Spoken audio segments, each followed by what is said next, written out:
asalaamaaleykum sama gaa ñi tey la jeudi 30 juillet 2026 am mbégte mu rëy saa su ne di dellu soit ak yéen ci lépp li nga xam ne dafa yitteel seen actualité tey nag balaa ñoo ñëw ak yéen seen actualité Moyen-Orient ak lii nga xam ne moom moo xew ci opération spéciale bi ak décision yi nga xam ne njiitum réewum Amérique jël na ko dañuy tàmbalee song bu métti bi nga xam ne armée bu fédération de Russie amalaat na ko ci réewum Ukraine mu nekk nag song bi nga xam ne wax nañ ne 9 doomu aadama jot nañ ca ñàkk seen bakkan doon juróom-benn yi nga xam ne ñoom ñoo bokk ci même famille léegi nag kii nga xam ne mooy Volodymyr Zelensky moom mu ngi yuuxu wallu ndaxte wax na ne daal faw lii di communauté internationale taxaw tem ñu gaaw indi saafara ca la nga xam ne moom mooy ay missile intercepteur ndaxte ñoom amuñu jafe-jafe ak lii nga xam ne mooy drone Shahid yi fédération de Russie di sox ñoom kay la nga xam ne lañ mënul téye ci jaww ji mooy missile balistique yeeg missile supersonique yi léegi nag ci biir loolu daanaka Kiev ak Ukraine yëpp dañ ko bombardé ay bombardé yu tara ci guddi gi nga weekend bi nga xam ne guddi gi nga xam ne ci lañ jóge mu nekk nag la nga xam ne moo tax ba réewum France yëglu Emmanuel Macron très en colère après les frappes russes massives menées dans la nuit de mercredi à jeudi contre l'Ukraine qui ont causé d'importants dégâts, affirme la France continuera à soutenir Volodymyr Zelensky jusqu'à la victoire finale. Maanaam France du dakkal benn yoon di indil njàppaleem ak ndimbalam lii di réewum Ukraine bu Volodymyr Zelensky. France nag condamne na avec la plus grande fermeté les frappes russes qui ont tué des civils en Ukraine ainsi que la violation de l'espace aérien polonais. Notre soutien à l'Ukraine et à nos alliés ne faiblira pas. Xam ngeen lii di réewum maanaam fédération de Russie pour mu sox yenn missiles yi dafay contourner dafay wër système de défense yi jaaree ko ci territoire de OTAN pour mën a sox bi yoon nag territoire polonais la utiliser pour mën a amal sox yi ni mel moom nag wax na ne lii nga xam ne mooy ndimbalu maanaam France ak Union européenne yëpp du mës a dakk benn yoon ci loolu wax nañ ne les services de renseignement américains et français aident l'Ukraine à planifier des itinéraires de drones de longue portée en profondeur sur le territoire russe maanaam service de renseignement français ak américains yi ñoom ñooy jàppale armée ukrainienne pour ñu mën a amal ay sox en profondeur ci fii nga xam ne mooy territoire russe bi yëpp li ni mel moom la Russie ak Chine di def ci maanaam di defal Iran ci song yi nga xam ne da koy song ay base militaire yu nekk ci golfe yi kon gis ngeen ne réew bu nekk am na ka nga xam ne mu ngi lay taxaw ca la nga xam ne da nga koo yittewoo te mu nekk la nga xam ne daal da nga koo manqué bu baax a baax selon le journal l'Ukraine a modifié sa stratégie de frappe à longue portée contre les secteurs énergétiques russes xam ngeen bu njëkk ba lii nga xam ne mooy secteur énergétique russe yi kottu lañ daan sox léegi nag dafa changé maanaam stratégie léegi bàyyi na raffinerie ak oléoduc yi plutôt que de mener des attaques de grande envergure contre les raffineries elle se concentre désormais sur les composants critiques difficiles à remplacer léegi lépp li nga xam ne composant critique la mooy ay pièces yi nga xam ne dafa am solo lool nga xam ne daal soo ko amul dina jafe nga mën a defar loo nga bëgg a defar ci yooyu la ñu fas yéene jublu jamono ji mooy luñ usines yi nga xam ne ñoom dañuy defar ay composants yu critique ba pare difficile à remplacer nga xam ne même bu fekkee ne da nga koo ñàkk sax pour nga remplacer ko lu jafe-jafe lay doon dans le but de paralyser les installations pendant de très longues périodes maanaam yooyu noonu mooy installation critique yi soo ko laalee ba yàq ko loolu balaa nga koo remplacer wala balaa nga ko defaraat dafay jël benn diir bu gudd des responsables ukrainiens ont déclaré que les renseignements fournis par les États-Unis et la France ont permis de cartographier les déploiements de défense aérienne russes et d'identifier les itinéraires de vol permettant aux drones de les éviter et d'atteindre leur cible léegi lépp li nga xam ne ay système de défense aérienne la ay radar ay yooyu daal la ñuy fexe xool nañ koy contourner ba nga xam ne buñ ko defee doom léegi lépp li nga xam ne lu koy remplacer la du nekk lu gaaw lii mooy stratégie bu bees bi nga xam ne moom la dronistes ukrainiens yi jël te ndimbalu état France ak États-Unis le commandant des forces de système sans pilote ukrainien Robert Brody Maïdgar a déclaré que la campagne repose sur des destructions systématiques des systèmes de défense aérienne des stations radar et des moyens de guerre électronique maanaam ñoom ñett yi léegi mooy seen cible essentielle mooy lépp li nga xam ne ay système de défense la lépp li nga xam ne ay station de radar la lépp li nga xam ne dañ koy utiliser ci lu ñuy wax guerre électronique créant ainsi des couloirs pour des opérations de drone de longue portée léegi nag ñoom am na ay couloirs yi nga xam ne identifié nañ ko ba noppi léegi nag lii di armée française renseignement français renseignement américain yoo leen woon yoon yi nga xam ne mun nañ caa jaar pour atteindre li ni mel comme ni ko Russie ak Chine di defalee Iran muy diir lii di base américaine yi nekk ci golfe bi. D'après le rapport, la campagne cible désormais la partie européenne de la Russie qui abrite environ 80 millions d'habitants ainsi que les territoires ukrainiens annexés. L'objectif est de rendre chaque frappe aussi coûteuse que possible pour Moscou. Léegi ñoom dañoo fas yéene sukkandiku ci lépp li nga xam ne maanaam dafa gën a jege Europe rawatina nag territoire occupé yi nga xam ne suufu Ukraine la woon lii di fédération de Russie def ko moomelam lépp li nga xam daal def nañ ko fa ci moyen de défense dañ ko fas yéene def dóom lii mooy la nga xam ne mooy stratégie bu bees bi nga xam ne jël nañ ko ginnaaw bi nga xamee ne ñu ngi commencé woon ginnaaw stratégie bi nga xam ne moo doon jëm ci lu ñuy wax raffinerie ak oléoduc yi léegi nag ci biir loolu xam ngeen ne réewum États-Unis kii di njiitam wax na ne dañoo am jafe-jafe munition maanaam seen stock dafa ruus bu baax a baax a baax boo leen xoolee Volodymyr Zelensky moom mi nga xam ne amal na tukki ci fii di États-Unis ca Maison Blanche moom dañ ko wax ne ko jamono ji stock yi fa mu toll mënuñu la cee yët ndaxte ñoom dañ ko yittewoo ci seen guerre bi nga xam ne mu ngi dox seen diggante ak Iran te guerre boobu noonu amaguñ ci solution xamuñu sax fan lay mujjee ci loolu lañ wax ne réewum Amérique lancé na benn commande bu jéggi dayoo.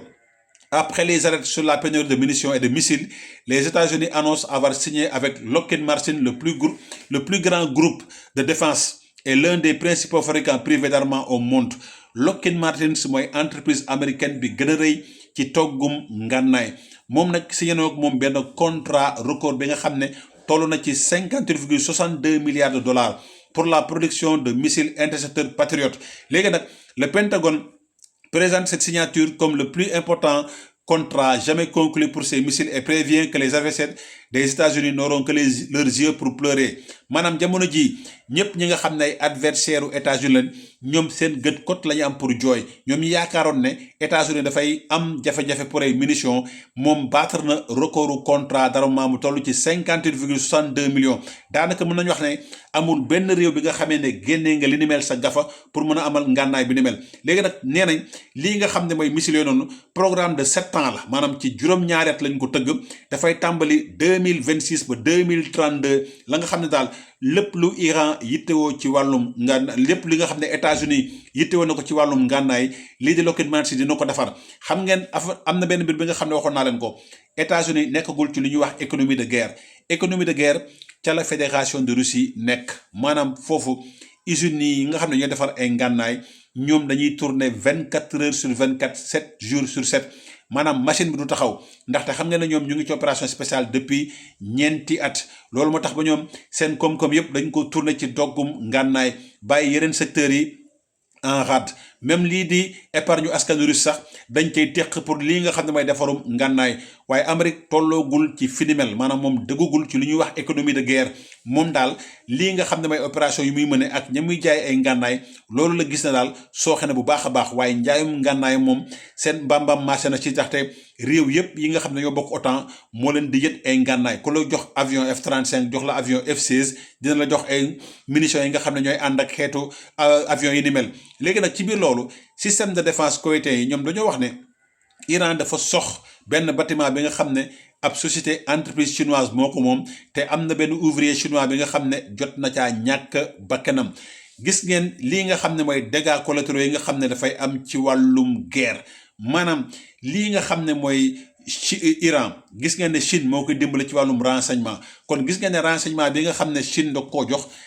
tax na ba ab entreprise chinoise ñu diir ko ab doomu chinois ñàkk ci bakkanam lii mooy les dégâts collatéraux de la guerre ci loolu sànq dégg ngeen Emmanuel Macron wax ne ñoom dinañ wéy di nekk ci wetu Ukraine di ko jàppale ba mu am ndam mais teewul lii nga xam ne mooy fédération de Russie ak France ñu ngi wéy di jokkaloo ci wàllum koom-koom la Russie continue d'approvisionner l'UE en énergie et en métaux et engage 10 milliards d'euros maanaam fédération de Russie encaissé na 10 milliards d'euros ci Union européenne lépp li nga xam ne énergie la mooy pétrole ak gaz fédération de Russie mu ngi koy yët Union européenne lépp li nga xam ne aussi ay métaux la ñu ngi leen koy yët kon lii dafay firndal ne maanaam malgré que ne jaamarloo ci wàllum diplomatie ñu ngi jaamarloo ci wàllum guerre ñu ngi jaamarloo parce que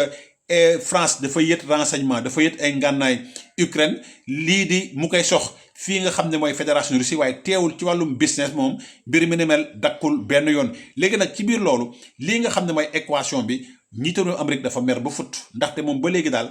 ñii di ay expert am indi luñ ko solution ci guerre bi nga xam ne moom la am Donald Trump serait de plus en plus frustré par l'absence de progrès dans les conflits en Iran maanaam daal jamono ji ñi nga xam ne ñoom ñooy ay kàngamam dañoo am lu ñuy wax féewaloo ci stratégie bi nga xam ne moom la ñu war a adapté. Le président américain aurait exprimé sa colère lors d'une réunion avec les principaux responsables de la sécurité nationale. ñi nga xam ne ñoom ñoo ngàlloo lu ñuy wax sécurité nationale daanaka dafa mer ba futtu ndaxte ba léegi daal amaguñu benn consensus déggoo bi nga xam ne daal ca la ñuy maanaam utiliser ci réewum Iran. Aucun consensus n'existerait sur les objectifs: démantèlement du programme nucléaire iranien, sécurisation du détroit d'Ormuz ou destruction des capacités balistiques de drones de Téhéran. ñett yooyu noonu amul benn stratégie bu leer bi nga xam ne teg nañ ko pour mën a wax ne daal bii mooy stratégie États-Unis moo xam ci détroit d'Ormuz moo xam ci programme nucléaire moo xam ci capacité balistique ak lii nga xam ne moom mooy maanaam yoon bi nga xam ne daal moom lañ fas yéene jël. ba tax na daal lii di askanu Amérique ñu bëri dañoo mer ci guerre bi nga xam ne daal kontaanuñ ci bu ñu sañoon daal guerre bi dakka ñu jàll ci leneen. ba tax na daal sondage yi njiitalu Amérique perte na ci ay ponk yu takku moom nag ay naaxu marocain yi nga xam ne dañoo forcé barrage bii nga xam ne moo nekk ci enclave espagnol bu ñuy wax Ceuta dugg ci territoire espagnol ci période bi nga xamee ne buuru Maroc di Mohamed VI wax na ne lii nga xam ne moom mooy seen koom-koomu réew yokk na ko ci anam bi nga xamee ne daal kawe na lool mu mel ni yokkute koom-koom bi nekkul la nga xam ne ndawu Maroc gis nañ ko ndaxte ñoom ci lim bu takku lañ bàbbeekoo dem dugg ci enclave bi nga xam ne mooy Ceuta mu nekk ab territoire espagnol. kon lii di immigration wax naa leen ne pareegul pour jeex benn yoon malgré que ne lii di àdduna bi moo xam njiitu Amérique bi nga xam ne moom politique bi gën a diir ci wàllum immigration moom la jël. réew yi nga xam ne aussi ñoom ñoo nekk Union européenne ñu ngi taral lépp li nga xam ne dafa jëm ci répression maanaam ci refoulé immigrants. Union européenne sax jël nay mesure jëm ci wàll bi ni mel di wax ne képp ki nga xam ne da ngaa dugg ci espace Schengen te amooy kayit dañ lay delloo ci territoire bi nga xam ne du foofu ngay ñaanee demande. waaye li ni mel découragé wul benn yoon africain yi parce que chaque jour ñu ngi gis ay bateau yi nga xam ne dañuy jéem a